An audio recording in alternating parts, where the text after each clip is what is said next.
আসসালামু আলাইকুম রহমতুল্লাহি ওবরকাতুহু। সম্মানিত দর্শক, সালমান এফ রহমান ওরফে দরবেশ এবং সাবেক আইনমন্ত্রী আনিসুল হক এই দুজন ছাড়া পাচ্ছেন। আমি রীতিমতো অবাক হয়ে গেলাম যে হাউ ইট ইজ পসিবল, যাদের বিরুদ্ধে এত মামলা এবং শেখ হাসিনার সবচেয়ে ঘনিষ্ঠজন হিসেবে যাদের ব্যাপক পরিচিতি এবং যাদের বিরুদ্ধে গণরোষ তুঙ্গে, আওয়ামী লীগের যে কয়জন লোকের বিরুদ্ধে মানুষের ক্ষোভ রয়েছে, ক্রোধ রয়েছে, তাদের মধ্যে আনিসুল হক এবং এই সালমান এফ রহমানের বিরুদ্ধে ক্ষোভ একেবারে সবার ঊর্ধ্বে। এবং তারা যে পর্যায়ে আছে সে পর্যায়ে সরকার শত প্রোটেকশন দিলেও তারা জনগণের মধ্যে হাঁটতে পারবেন না। লোকজন সেখানে গণপিটুনি দেবেন, তাদের বিরুদ্ধে ব্যবস্থা নেবেন, ইত্যাদি ইত্যাদি নানা রকম, মানে একেবারে যখন অনিবার্য সেই বিষয়গুলো, ঠিক সেই সময়টিতে এই দুজনের যে মুক্তির সংবাদ বা জামিন পাওয়ার সংবাদ, এটি আমাকে যার পরনাই বিস্মিত করেছে। তো এই বিষয়টা আমার কাছে অত্যন্ত অসম্ভব বলে মনে হয়েছিল বলে আমি আর এটা নিয়ে চিন্তাও করিনি, ভাবিও নেই। কিন্তু এখন এই 2 সপ্তাহ পরে মনে হচ্ছে যে হয়তো ঘটনা সত্য, হয়তো ঘটনা সত্য হতে পারে। আর তাই যদি হয় তাহলে রাজনীতির কপালে দুর্ভোগ আছে, রাজনীতির কপালে অশনির সংকেত আছে।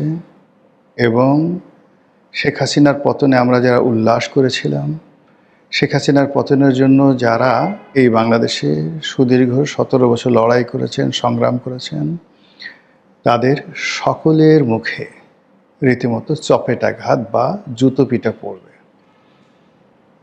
আপনারা এখন সবাই স্পষ্টভাবে জেনে গেছেন যে শেখ হাসিনার পতনের পেছনে মার্কিন ডিপ স্টেট পলিসির হাত ছিল।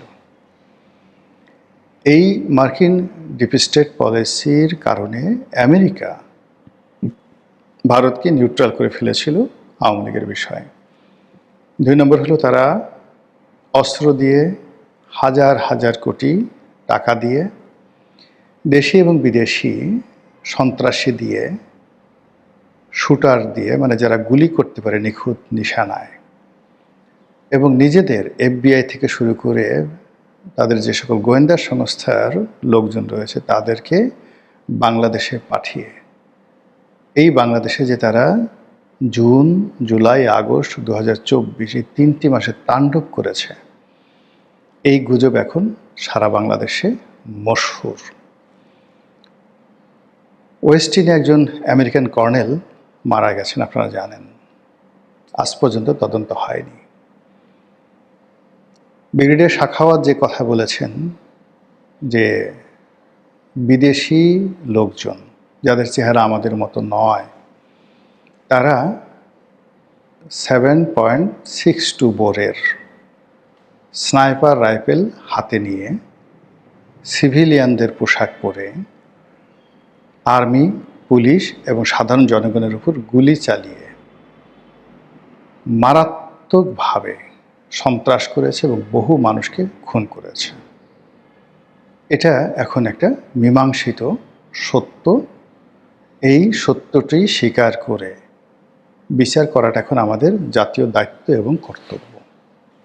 তো এই যে মার্কিন ডিপ স্টেট, তারা তাদের কর্ম করার জন্য নিজেদের ভাড়া করা লোকজন এনেছিল, এই দেশে তাদের এজেন্ট নিয়োগ করেছিল। সকল রাজনৈতিক দলের মধ্যে তাদের এজেন্ট ছিল এবং সকল রাজনৈতিক দলের মধ্যে তাদের একটা কমিউনিকেশন ছিল। এটাই স্বাভাবিক। সেই অর্থে আওয়ামী লীগের যারা লোকজন ছিলেন তাদের অনেকের সঙ্গে মার্কিন এই ডিপ স্টেটের সংযোগ ছিল এবং আমেরিকা সেই আওয়ামী লীগের নেতাদেরকে বোঝাতে সক্ষম হয়েছিলেন যে শেখ হাসিনার রেজিম পরাজিত হলে, উচ্ছেদ হলে তোমাদেরকে পুরস্কৃত করা হবে। দুঃখজনক ঘটনা হলো যে বেঈমান এবং মুনাফিক যারা, তারা জীবনের সবচেয়ে বড় যে ভুলটি করে, নিজের সব কিছু বিসর্জন যেতে পারে, নিজের জীবন চলে যেতে পারে, তারপরও তারা কিন্তু লোভের বশবর্তী হয়ে তারা বিরাট ঝুঁকি নেয়। তো সেই অর্থে সালমান এফ রহমান এবং আনিসুল হক তাদের যে ঝুঁকি নেওয়াটা, এটা অস্বাভাবিক কিছু নয়, এবং এটা এই 15 দিন পর আমার বিশ্বাস হচ্ছে যে সাম্প্রতিক সময় ভারতের আলোচিত সংবাদ মাধ্যম নর্থ ইস্ট সাংবাদিক চন্দন নন্দী একটি রিপোর্ট প্রকাশ করেছেন। সেই রিপোর্টে তিনি বলেছেন যে আওয়ামী লীগের 3 জন মন্ত্রী মোহাম্মদ আরাফাত, সালমান এফ রহমান এবং আনিসুল হক, তারা এই আমেরিকার ডিপ স্টেট পলিসির সঙ্গে সরাসরি জড়িত ছিল এবং তারাই ছলে বলে কৌশলে আওয়ামী লীগকে বিপথে দিয়ে আওয়ামী লীগ বিরোধী যারা শক্তি তাদেরকে একটা উইন্ডো করে দিয়েছে এবং আমেরিকার যে ডিপ স্টেট পলিসি তাদেরকে সামনে এগিয়ে দিয়েছে যেন শেখ হাসিনার পতন হয়। এই ঘটনা যদি সত্য হয় তাহলে আনিসুল হক আর সালমান এফ রহমান কেন জেলখানাতে থাকবেন? তারা তো মুক্তিই পাবেন। ইতিমধ্যে আপনি দেখেন যে আমাদের দেশে সেই গত 17 মাসে একটার পর একটা যাকে বলা হয় অস্বাভাবিক ঘটনা ঘটেছে। মানে এটা বিশ্বাসযোগ্য নয়, কিন্তু ঘটেছে। তারেক রহমান সাহেব যেভাবে এলেন, যত দ্রুত যেভাবে নির্বাচন হলো, যত দ্রুত সরকার রাষ্ট্র ক্ষমতা গ্রহণ করলো, যেভাবে যমুনা থেকে ডক্টর মোহাম্মদ ইউনূস বিদায় নিলেন, যেভাবে তিনি নিজের জন্য ভিভিআইপি প্রোটোকল স্বাক্ষর করলেন, এসএসএফের সুবিধা নিলেন, যেভাবে ডক্টর মোহাম্মদ ইউনূসের সবচেয়ে বিতর্কিত যে ব্যক্তি ডক্টর খলিলুর রহমান, তার নিরাপত্তা উপদেষ্টা, যার সঙ্গে সেনাবাহিনীর অহিনকুল সম্পর্ক, দাকুমরার সম্পর্ক ছিল, এবং বিএনপি যার পদত্যাগের জন্য রীতিমতো রাজপথে আন্দোলনে নামার ঘোষণা দিয়েছিল, সেই বিএনপি তাদের মন্ত্রিপরিষদে খলিলুর রহমানকে অন্তর্ভুক্ত করেছেন, তাও পররাষ্ট্রমন্ত্রী হিসেবে। বোঝার চেষ্টা করুন যে সুতার যে নাটাই, ঘুড়ি যে উড়াবেন আপনি, সেই ঘুড়ির যে বেঁধে রাখে সুতো, সেই সুতো যে নাটাই, সেই নাটাইটা এখন কার হাতে, কিভাবে চলছে? নাম্বার 1। নাম্বার 2 হলো যে তড়িঘড়ি করে নির্বাচনের 2-3 দিন আগে, সেই ফেব্রুয়ারি মাসের 9 তারিখে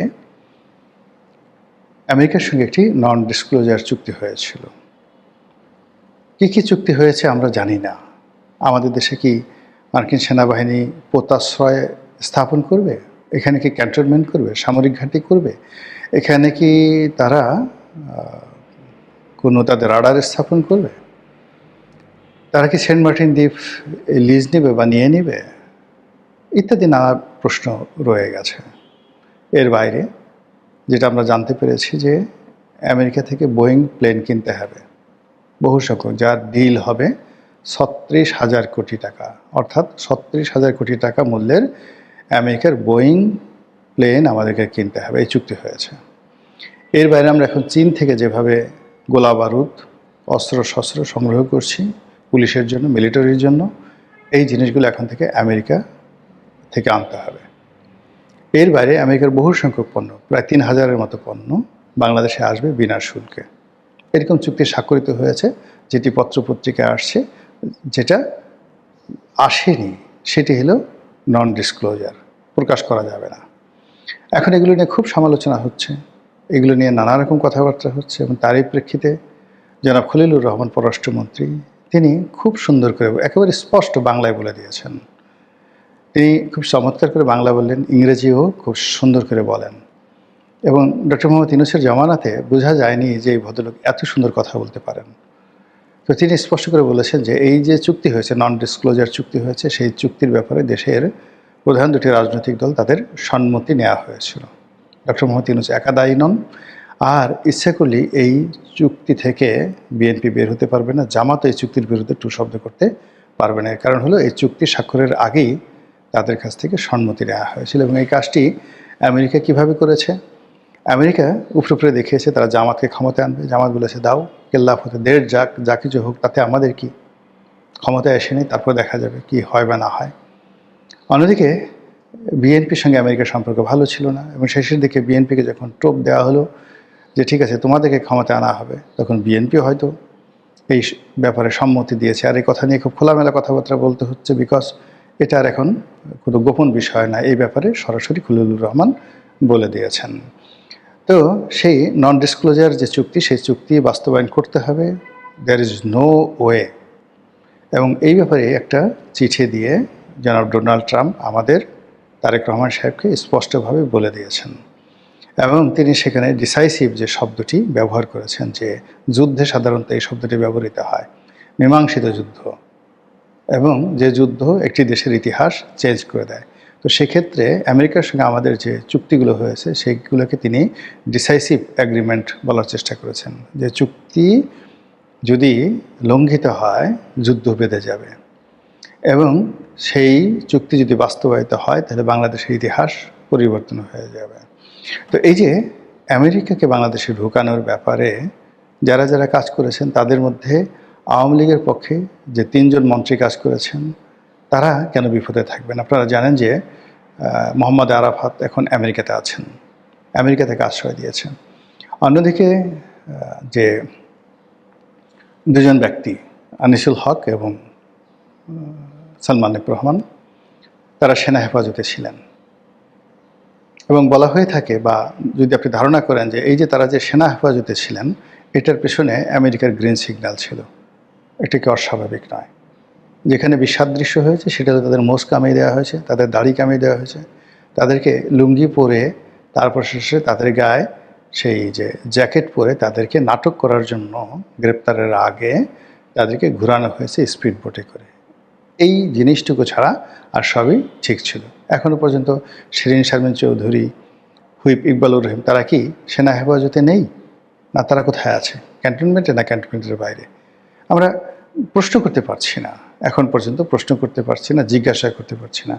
তো ওরাও মানে সালমান এফ রহমান এবং আনিসুল হক তারাও সেই সেনা হেফাজতে ছিলেন এবং পরবর্তীতে যেহেতু তাদেরকে আবার আনতে হবে, লাইমলাইটে আনতে হবে, লাইমলাইটে আনতে হলে তাদের তো একটা প্রক্রিয়ার মধ্য দিয়ে আনতে হবে, এজন্য গ্রেপ্তারের নাটক, তাদেরকে কারাগারে প্রেরণ এবং কারাগারে বসে তারা এখন তাদের যে কর্মকাণ্ড রয়েছে পুরো দমে তারা চালিয়ে যাচ্ছেন। বাংলাদেশে এলএনজির ব্যবসা সালমান এফ রহমানের এবং বিপুর, এই ব্যবসা কারা করছে এখন বলেন তো? বাংলাদেশের এলএনজির যত ব্যবসা সব তাদের। এই যে স্যাটেলাইট, বঙ্গবন্ধু স্যাটেলাইট কে নিয়ন্ত্রণ করছে? এই যে আমাদের দেশে ইন্টারনেট থেকে শুরু করে যা কিছু আছে এসব সালমান এফ রহমানের ব্যবসা, এখনও বসে বসে সেই ব্যবসা সে করছে। তারপরে এই যে বাংলাদেশের ডিশের যত ব্যবসা সব সালমান এফ রহমান সাহেবের ব্যবসা।